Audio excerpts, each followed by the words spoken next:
Assalamualaikum warahmatullahi wabarakatuh. Perkenalkan, nama saya Hadiah Alia Fatim, NIM A28227094. Saya dari teori 6.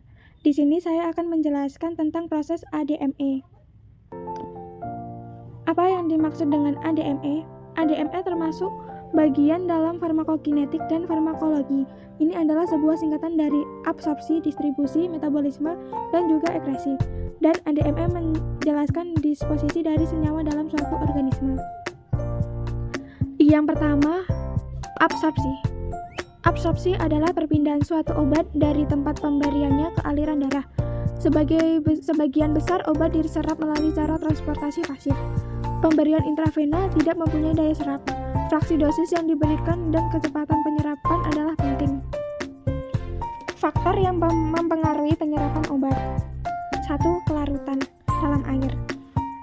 Yang pertama, laju disolusi menentukan laju penyerapan. Yang kedua, obat yang diberikan dalam bentuk larutan diabsorpsi lebih cepat dibandingkan jika diberikan dalam bentuk padat. Yang kedua, ada konsentrasi. Transport pasif difusi sederhana bergantung pada gradien konsentrasi. Yang ketiga, luas permukaan penyerap. Lebih besar maka lebih cepat penyerapannya. Yang keempat, vaskularitas permukaan penyerap. Sirkulasi darah mempertahankan gradien konsentrasi melintas membran. Yang kedua, peningkatan aliran darah mempercepat penyerapan obat. Ketersediaan hayati. Bioavailabilitas mengacu pada kecepatan dan tingkat penyerapan suatu obat. Ini adalah ukuran fraksi dari dosis obat yang diberikan yang mencapai sirkulasi sistemik dalam bentuk tidak berubah. Ketersediaan hayati obat yang disuntikan di intravena adalah 100%.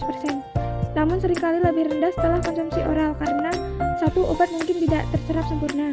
Yang kedua, obat yang diserap dapat mengalami metabolisme lintas pertama dibanding usus dan atau hati atau diekskresikan melalui empedu. Yang kedua, ada distribusi. Distribusi merupakan perpindahan obat dari sirkulasi ke jaringan dan tempat kerjanya.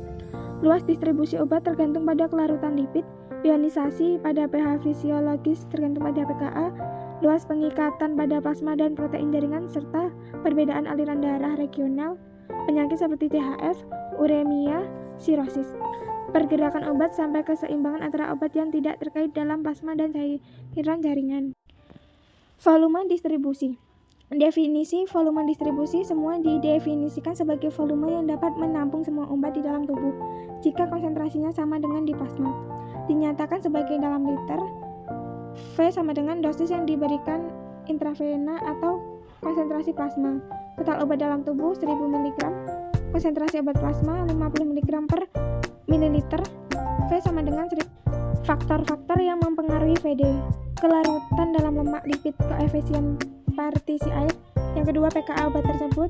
Yang ketiga, afinitas terhadap berbagai jaringan. Yang keempat, aliran darah otak vs lemak. Yang kelima, status penyakit. Yang keenam, pengikatan protein plasma.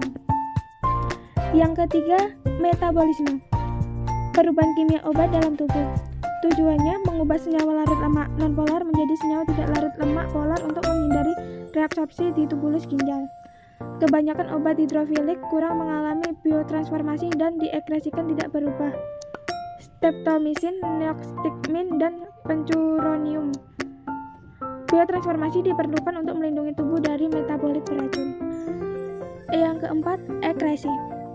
Ekresi adalah prosedur pengangkutan di mana obat prototipe atau obat induk atau produk metabolisme lainnya dikeluarkan melalui organ ekresi atau organ sekresi. Senyawa hidrofilik dapat dengan mudah diekskresikan. Jalur ekresi obat. Yang pertama, ginjal. Kedua, ekresi biliar. Ketiga, keringat dan air liur. Ekskresi hati. Obat dapat diekskresikan melalui empedu, terutama bila terkonjugasi dengan asam glukuronat. Obat diserap, kemudian glukuronidasi atau sulfat di hati dan disekresi melalui empedu. Selanjutnya, asam glukuronat atau sulfat dipecah oleh bakteri di saluran pencernaan. Kemudian, obat diserap kembali, hormon steroid, rifamycin, amoxicillin, kontrasepsi. Antraquinon, logam berat langsung diekskresikan melalui usus besar.